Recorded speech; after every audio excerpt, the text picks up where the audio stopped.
저도 어색하시지만 보시는 분들도 어색할까 걱정인데요. 부족한 자를 위해서 많이 기도해 주십시오. 감사합니다, 장로님. 목사님께서는 원주민 선교를 위하여 어제 새벽 4시에 차를 몰고 오타와로 가셨습니다. 그래서 안전히 도착하시고 오늘도 점심 식사까지 하신다는 얘기까지 확인을 했고요. 또 우리 김근택 집사님, 정혜연 집사님도 또 금요일 여기서 사가모까지, 또 사가모에서 오타와까지, 오타와에서 여기까지 거의 2,000km 되는 그 길을 운전을 하시고 섬겨주셨습니다. 그 두 분께 감사드립니다. 그래서 저희 교회가 가지는 원주민 선교의 비전을 저희에게 준비하는 과정입니다. 그래서 이 선교의 비전을 위해서 목사님을 위해서 기도해 주시고, 또 목사님이 오시는 그 순간까지 안전을 위해서 계속 기도해 주셨으면 좋겠습니다. 오늘 말씀 지난 팬데믹 이야기로 좀 시작을 해볼까 합니다. 코비드-19. 우리는 지난 몇 년의 시간을 무기력하게 보냈습니다. 2020년 1월 세계보건기구는 비상상태를 선포했고 3월에 팬데믹을 선포했습니다. 그래서 우리는 2020년 사순절, 부활절, 추수감사절, 성탄절을 이렇게 모여서 예배를 드리지 못했습니다. 온라인으로 드렸고요. 또 가족끼리 모여서 예배를 드렸습니다. 그 끝이 날 것 같지 않던 팬데믹은 지난 5월 5일 공식적으로 세계보건기구에서는 팬데믹이 끝났다고 선언을 했습니다. 하지만 코비드-19 여전히 저희들에게 영향을 미치고 있죠. 버스를 타고 또 어디 건물 안에 들어가면은 마스크를 쓰는 사람들이 여전히 있고, 저희 어머님이 계신 롱텀은 또 지난주에도 코비드 환자가 생겼다고, 또 아웃브레이크 돼서 또 제가 또 방문하기 좀 어렵기도 했습니다. 하지만 그래도 시간은 멈춤 없이 계속 흐르고 있고 우리는 일상을 되찾아가고 있으며 2023년 지금 우리는 우리의 예배를 회복하고 있습니다. 회복하고 계신가요? 지난 화수목 3일간 청년 코스타가 영락교회에서 있었습니다. 첫날 저녁 코스타 국제본부 총무 목사님이신 유임금 목사님께서는 우리가 코스타 기간 동안에 잃어버린 것이 많지만 그 중에 우리 믿는 사람들이 잃어버린 가장 큰 것은 시간이라고 말씀을 하셨습니다. 처음에 코비드가 시작했을 때 재택근무를 하고 온라인 수업을 해서 시간에 여유가 생기니까 사람들이 조금 더 예배를 쉽게 드리고 더 잘 드리고 여분의 시간이 생겼으니까 개인 기도하는 시간도 좀 더 많아지지 않을까라는 생각도 하셨었다고 합니다. 하지만 그 시간의 여유가 있을 때 하나님을 찾는 것이 아니라 우리는 하나님이 아닌 다른 것을 찾는데 시간을 더 많이 사용해서 결국에는 우리는 하나님께 나아가는 시간을 잃어버렸다고 하셨습니다. 사랑하는 우리 장로교회 성도 여러분, 우리는 이 시간의 잃어버림 그리고 그 변화 속에서 이 변화를 어떻게 이해하고 받아들여야 하며 그 변화 속에서 우리의 예배와 믿음을 지키기 위해서 우리는 무엇을 해야 하는지 오늘 본문을 에베소서 12장을 두고 또 6월절의 의미를 생각해 보면서 같이 고민하고 적용해 보려고 합니다. 변화를 말할 때 우리는 보통 완벽한 새로움, 기존의 것을 버리고 혹은 무시하고 새롭게 시작하는 것을 이야기합니다. 그래서 한때 혁신이라는 단어가 유행하기도 했죠. 하지만 우리의 신앙과 믿음의 변화는 조금 다르게 접근을 해야 합니다. 우리의 신앙은 완전을 향한 변화를 추구해야 합니다. 우리의 신앙은 새롭게 되기보다는 조금 더 예수님의 모습과 삶을 닮아가는 완전을 추구하는 변화여야 합니다. 그래서 예수님께서는 신약에서도 완전케 하러 오셨다고 하십니다. 마태복음에는 내가 율법이나 선지자를 폐하러 온 줄로 생각하지 말라. 폐하러 온 것이 아니요 완전하게 하려 함이라 라고 하셨습니다.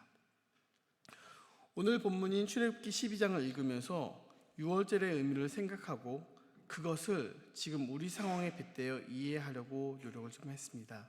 그래서 그 이해를 바탕으로 우리는 유월절이 우리에게 새롭게 알려주는 우리의 믿음, 지금 우리가 살고 있는 우리 교회, 또 믿는 사람들이 가져야 할 변화를 통해서 우리가 지켜야 할 신앙을 통해서 우리가 어떻게 하나님께 겸손히 나아갈 수 있을지 생각해 보려고 합니다. 오늘 유월절에 대해 그 뜻과 의미, 배경을 조금 생각을 해봤으면 좋겠습니다. 출애굽기 본문의 말씀을 오늘 요약을 하면은 하나님의 유월절의 선포입니다. 유월절은 영어로는 패스오버, 건너가는 거죠. 한자어로는 넘을 유, 건널 월을 씁니다. 말 그대로 유월절은 무엇인가를 건너는 절기입니다. 그런데 왜 이 절기는 무엇을 건넌다고 했을까? 우리는 유월절에 숨겨진 그 의미를 생각해 봐야 합니다. 그 의미를 이해할 때 구약의 이스라엘 백성은 유월을 어떻게 시작했는지, 그리고 신약의 예수님 시대에서는 유월절을 어떻게 지키며 무엇을 넘어섰는지를 알 수 있습니다. 그리고 우리가 살아가는 이 시대 속에서, 이 시간 안에서, 일상 속에서, 세상 가운데 우리가 넘어서야 할 것에 대해서 이해하고 변화하며 행동할 수 있을 것입니다. 본문을 이해하기 위해서 우리는 먼저 좀 배경을 살펴봤으면 좋겠습니다. 출애굽기는 아브라함의 후손이 이스라엘 민족으로 이집트 땅에서 성장한 후 하나님과 아브라함의 언약의 땅인 가나안으로의 이주를 기록한 말씀입니다. 오늘 본문은 그 이주사의 첫걸음인 새로운 지도자 모세의 영도에 따라 이집트 땅을 벗어나는 부분입니다. 이집트 왕 바로는 400년간 노예로 사역했던 이스라엘 백성을 쉽게 보내줄 생각이 없었습니다. 그래서 하나님께서는 이스라엘을 10가지 재앙으로 심판하시는 부분이 오늘 저희가 읽은 본문 12장 앞서 10장에서부터 시작되어집니다. 10장에서는 9가지 재앙이 이루어졌으며 11장에서는 마지막 10번째 재앙이 무엇이며 어떻게 이루어질까에 대해서 말씀이 이어집니다. 그리고 오늘 본문 12장에서는 하나님의 유월절에 대한 선포가 일어나고 그 후에 마지막 10번째 재앙이 일어난 것으로 12장이 끝이 납니다. 이러한 흐름 속에서 오늘 본문인 12장 1절에서 11절은 이스라엘 백성에게 그들의 삶의 주권자가 하나님이심을, 하나님 한 분이심을 분명하게 선언합니다. 그리고 그 선포는 오늘날 우리에게 동시에 선포됩니다. 그러기에 우리는 오늘 본문을 통해서 이스라엘 백성은 하나님께 어떻게 순종했는가를 보아야 하며, 또한 우리의 삶의 태도가 하나님 앞에서 어떻게 하는지에 대해서 생각해 보아야만 합니다. 오늘 본문은 1절에서 4절까지는 하나님이 모세를 통하여 이스라엘 백성에게 마지막 10번째 재앙을 피할 준비를 하라는 명령으로 시작됩니다. 이전의 재앙들은 하나님께서 이집트와 바로 왕을 향한 재앙이었지만 마지막 재앙은 모든 일을 시험하시며 그것을 통해 하나님이 하나님 되심을 나타내겠다는 것입니다. 그러기에 그 재앙을 피할 방법을 모두에게 알려주십니다. 5절에서 11절까지 어린 양을 어떻게 준비할 것이며 또한 이집트에서 어떻게 피난을 할 것인지를 말씀하십니다. 이 부분에서 우리가 생각하고 고민해야 할 것은 하나님이 우리에게 요구하시는 그 순종입니다. 오늘 본문의 명령에 따라 이스라엘 백성들이 하나님의 명령에 순종하는 모습이 12장 20절에서부터 나옵니다. 그리고 29절부터 하나님의 유월절에 순종하지 않았던 사람들, 이집트 사람이나 혹은 다른 이나 하나님의 10번째 재앙이 공평하게 임하는 장면이 나옵니다. 하나님이 오늘 본문에서 원하시는 순종은 이스라엘 백성을 죽음에서 건지시기 위한 순종입니다. 그리고 하나님께서는 우리에게 원하시는 순종은 우리를 영원한 죽음과 심판에서 건지시기 위한 것입니다. 하나님의 구원을 위한 순종은 우리에게뿐만 아니라 우리의 구속을 위해 대속물 대신 예수님께도 똑같이 요구되셨습니다. 예수님의 순종은 인류 전체의 구원을 위한 희생양입니다. 예수님은 공생애 3년 동안 쉼없이 하나님의 나라에 대한 말씀과 회개, 구원을 전하셨습니다. 그리고 예수님께서는 우리가 어떻게 하나님의 자녀로 살아가야 되는지를 그 삶으로 보여주셨고, 마침내 하나님께서 계획하셨던 인류의 대속을 위한 희생의 제물이 되심을 십자가를 통해 보여주셨습니다. 그리고 이 세상을 살아가면서 하나님의 말씀을 땅끝까지 전해야 한다고 예수님께서는 마지막까지 우리에게 가르치시고 명령하셨습니다. 하지만 우리가 순종에 대해서 이야기하고 고민하고 생각할 때 우리가 알아야 할 것은 하나님이 우리에게 원하시는 순종은 우리에게 대한 일방적인 명령이 아니라는 것입니다. 우리가 먼저 하나님을 따르겠다고 약속을 했기 때문에 하나님은 우리에게 순종을 요구하시는 것입니다. 히브리서 저자는 3장에서 이렇게 말합니다. 듣고 경노하시게 하던 자가 누구냐? 모세를 따라 애굽에서 나온 모든 사람이 아니냐?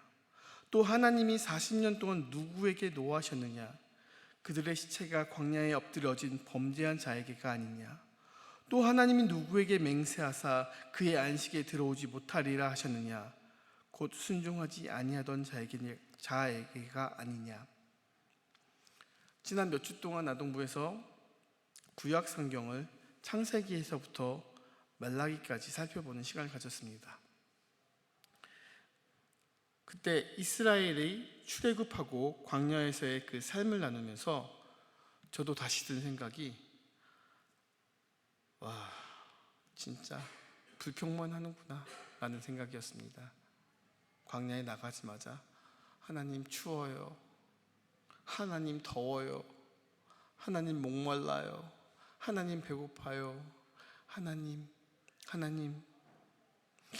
그런데 그 모습을 보면서 이게 이 세상을 살아가면서 내 모습이 아닐까라는 생각이 들었습니다.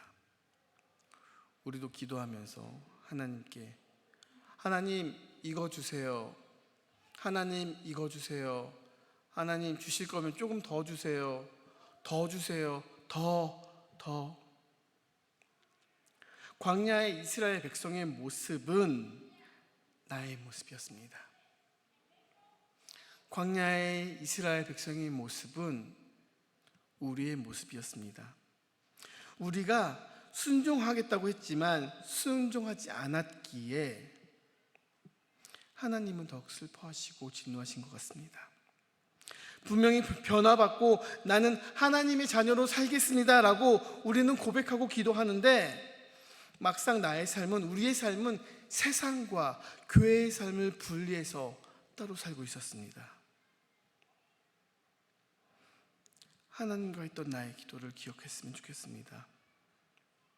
하나님의 말씀에 대해 순종한 우리의 모습에 대해, 나의 모습에 다시 한번 생각하는 시간이 되길 소망합니다.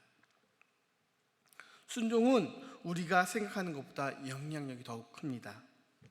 로마서 5장 19절에서는 한 사람이 순종하지 아니함으로 많은 사람이 죄인 된 것 같이 한 사람이 순종하심으로 많은 사람이 의인이 되리라.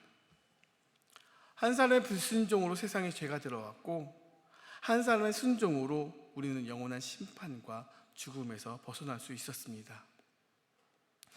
우리는 순종에 대해 쉽게 이야기를 하지만 사실 우리가 정신을 차리지 않는다면 그 순종이 아니라 불순종을 너무나 쉽게 범하고 맙니다. 그리고 그 불순종에는 대가가 따른다는 것을 우리는 성경을 통해서, 우리의 경험을 통해서 알고 있습니다. 출애굽기의 오늘 본문은 이러한 순종을 통해서 하나님의 유월절을 선포하게 됩니다. 사랑하는 성도 여러분, 우리가 온전한 유월절을 경험하기 위해서는 우리도 10가지 재앙을 지나야 합니다. 그리고 마지막 재앙은 순종하는 사람들만이, 순종하는 자들만이 지나갈 수 있습니다. 하나님의 은혜를 경험하기 위해, 예수님의 구원 사역에 동참하기 위해, 하나님 나라에 가기 위해 하나님께 온전히 순종하는 우리가 되어야만 합니다. 그래서 결국에는 하나님의 유월절, 하나님의 구원, 하나님의 나라를 경험하는 우리가 될 수 있습니다. 하나님의 유월절을 이해하기 위해서는 우리는 하나님이 선택하신 도구인 어린 양에 대해서, 그리고 그 피 흘림에 대해서 생각하고 고민해 보아야 합니다. 출애굽기 12장에서 하나님은 모세와의 대화를 통해서 어린 양의 희생에 대해 27절에서 정확하게 말씀해 주십니다. 너희는 이르기를 이는 여호와의 유월절 제사라. 여호와께서 애굽 사람에게 재앙을 내리실 때에 애굽에 있는 이스라엘 자손의 집을 넘으사 우리의 집을 구원하셨느니라 하라 하매 백성이 머리 숙여 경배하니라.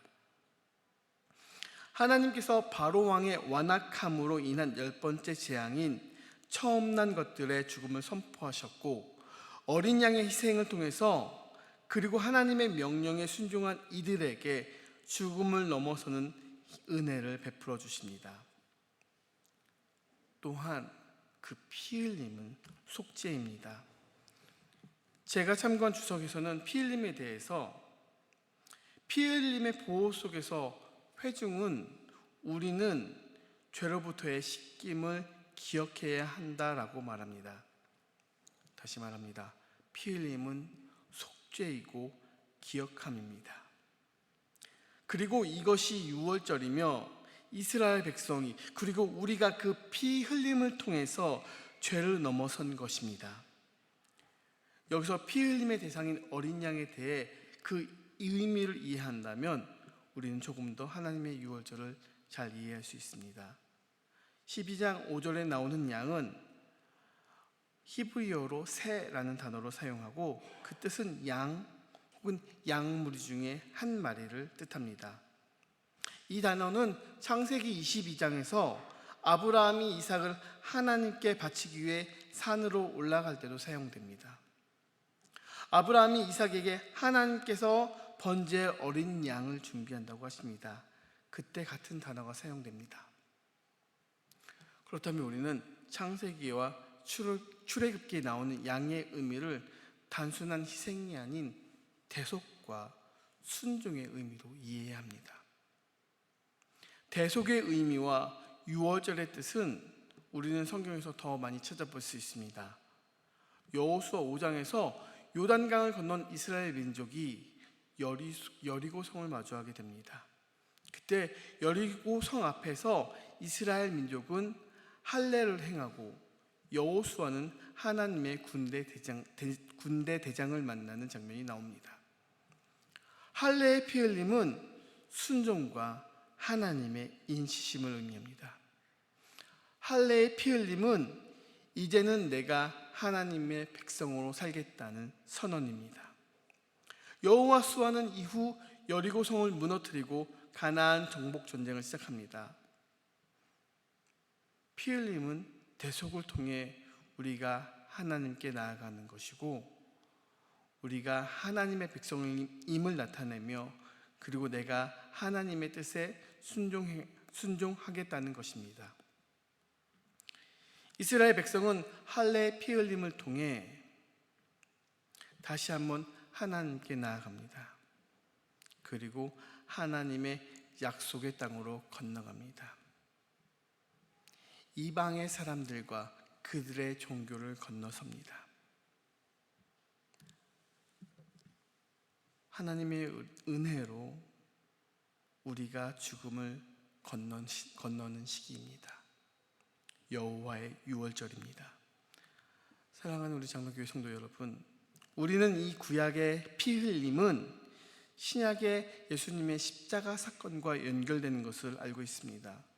우리를 위해 피 흘리신 어린 양 되신 예수 그리스도를 기억하고 그분이 보여주신 삶을 따라 살아야 합니다. 그럴 때 우리는 하나님을 더욱 가까이 할 수 있고 더욱 하나님의 음성을 들으며 살 수 있습니다.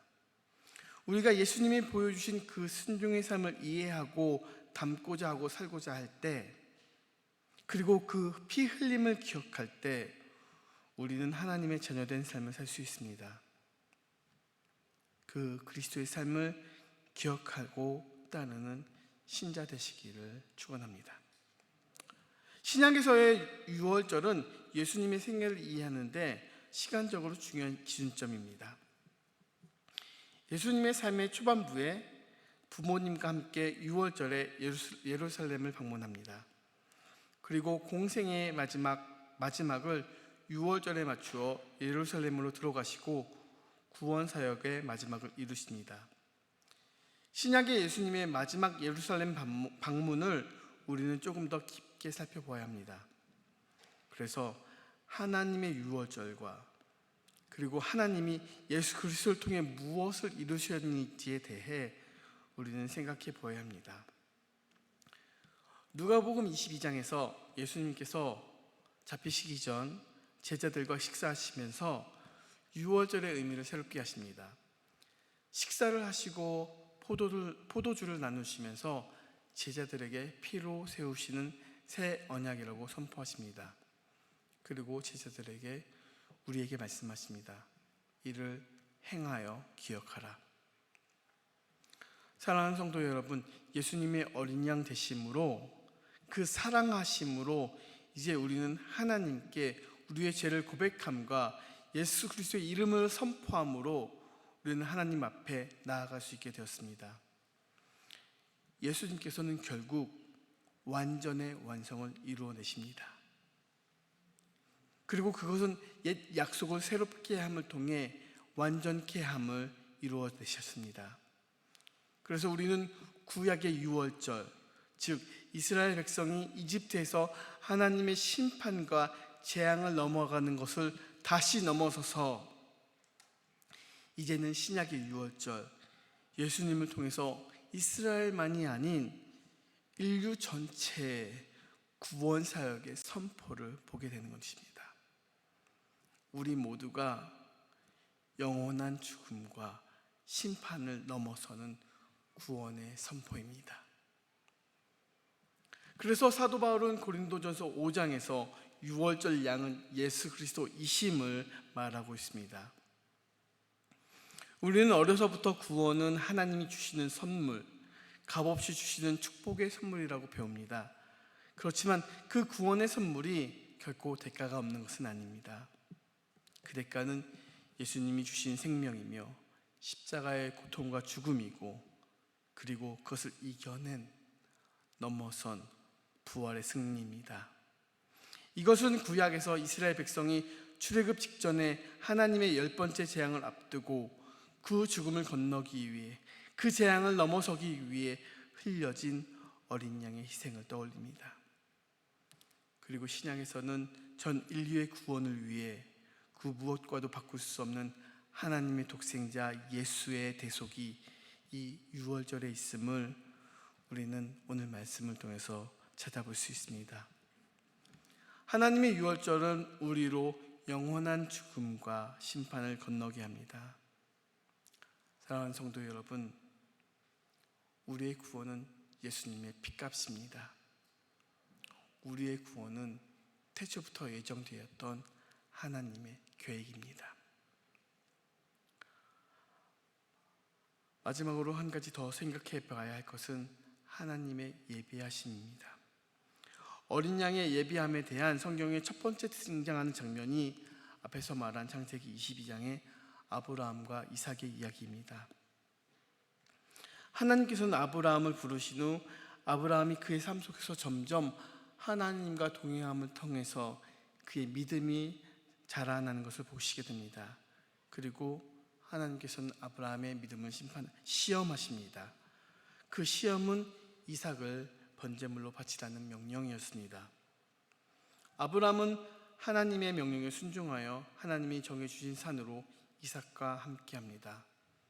산으로 올라가면서 이삭이 아브라함에게 묻습니다. 불과 나무는 여기 있지만 하나님께 드릴 어린 양은 어디 있나요? 아브라함은 창세기 22장에서 이렇게 대답합니다. 내 아들아, 번제할 어린 양은 하나님이 자기를 위하여 친히 준비하시리라. 우리는 여기에서 하나님의 예비하심과 그리고 아브라함의 믿음을 볼 수 있습니다. 하나님의 예비하심을 믿기에 이삭과 더불어 하나님의 산으로 올라가는 아브라함의 모습은 믿음의 조상이라 불리기에 부족함이 없습니다. 마찬가지로 출애굽기의 오늘 본문에서 하나님은 어린 양을 준비하라고 하십니다. 그것은 하나님의 백성들로 하여금 죽음을 건너가기 위한 하나님의 예비하심입니다. 이 어린 양의 희생은 마지막 10번째 재앙을 넘어가기 위한 하나님의 예비하심입니다. 하나님을 모르던 이들도, 이스라엘 백성들도 앞에 있었던 9가지 재앙을 통해서 누군가는 분명히 하나님이 누구이신지, 하나님이 살아계신지 알았을 것입니다. 또한 하나님에 대한 확신이 없었던 이스라엘 백성들도 결국은 확신을 가지게 되었을 것입니다.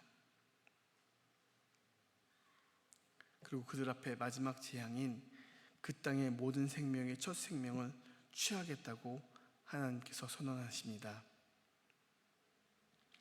모든 생명의 생사화복을 주관하시는 하나님의 주권을 선포하는 장면입니다. 마침내 하나님께서 내가 너의 하나님 되심을 선포하시는 장면입니다. 그러기에 하나님의 예비하심은 어느 한순간에 일어나는 것이 아닙니다. 태초부터 예비되었던 하나님의 섭리가 순서대로 이 땅 위에서 펼쳐져 나갑니다. 구약에서는 어린 양으로, 신약에서는 예수님을 통해서 하나님은 우리에게 하나님의 뜻과 섭리 가운데 살 것을 명령하고 계십니다. 사랑하는 우리 장로교회 여러분, 하나님의 예비하심을 의심치 말고 믿고 나아가시길 기도합니다. 일상 속에서 우리는 선택의 기로에 매일매일 서게 됩니다. 하나님의 것과 세상의 것, 하나님의 뜻과 내 뜻, 하나님의 시간과 내 시간, 하나님의 섭리와 내 욕심. 우리는 무엇을 선택해야 합니까? 출애굽기 12장에서 하나님의 유월절을 선포하는 장면은 하나님의 인류의 구원의 섭리를 우리에게 설명해 주시는 장면입니다. 그리고 그 구원의 선포는 세상 속에서 일상의 삶을 살고 있는 그 선택의 기로에 서 있는 우리에게 큰 위로와 힘이 됩니다. 일상의 어려움, 세상 속에서 내가 그리스도인으로 드러내는 일, 하나님 말씀에 순종하고 싶지만 그렇게 할 수 없도록 만들어지는 그 상황들, 우리는 작고 큰 선택을 해야만 하는 순간이 계속되는 삶을 살고 있습니다. 그렇지만 이러한 희생, 예비하심, 순종을 알고 있는 우리는 이 세상 속에서 하나님의 백성으로 살아갈 수 있는 그 순간순간 바르게 선택할 수 있게 됩니다. 구약은 구약으로, 신약은 신약으로, 지금 내가 사는 삶은 나의 삶으로 우리는 각각을 따로 생각해서는 안 됩니다.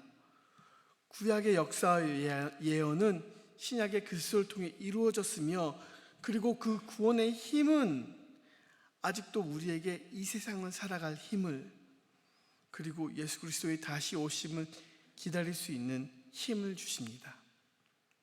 출애굽기는 하나님의 유월절을 선포합니다. 그리고 그 하나님의 유월절은 이제 그리스도인을 통해 우리의 삶 속에 있음을 알고 우리는 이 세상 속에서 그리스도인으로 살아야 합니다.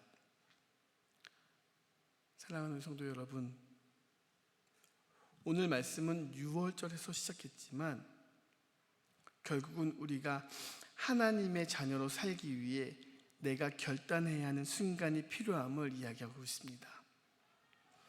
9가지 재앙을 경험하고 하나님이 있음을 본 와중에도 10번째 재앙을 피할 길이 있는 것을 알았음에도 그 어린 양의 피 흘림을 준비하지 않아서 결국은 심판을 받고 유월절의 시험을 건너지 못한 사람들이 있음을 오늘 우리는 성경을 통해서 알고 있습니다. 코비드의 팬데믹이라는 전 세계적 어려움을 겪고 사람들이 제일 많이 하는 말은 힘들다입니다. 직장에서는 직장대로, 교회는 교회대로, 학교에서는 학교에서대로, 가정은 가정에서대로 여러 가지 어려움이 있는 것도 사실입니다. 하지만 우리가 알고 변화할 것을 선택하지 않는다면 우리는 그 유월절의 선포를, 그 유월절의 건너물, 예수 그리스도의 구원의 약속을, 그리고 그 하나님의 나라의 선포됨을 포기하는 것과 마찬가지입니다. 이제는 우리 앞에 나의 선택의 순간이 있습니다. 하나님의 유월절의 선포를 이제는 나의 유월절로 받아들일 것인지, 그 얘기를 듣고 다시 한번 고개를 돌리고 눈을 돌려 이것은 나의 이야기가 아니라고 할 것인지. 사랑하는 성도 여러분, 기도함으로 우리 마음 안에 계시는 성령님의 그 탄식함을 들으심으로 하나님께 나아가는 내가, 우리 가정이, 우리 교회가 되기를 축원합니다.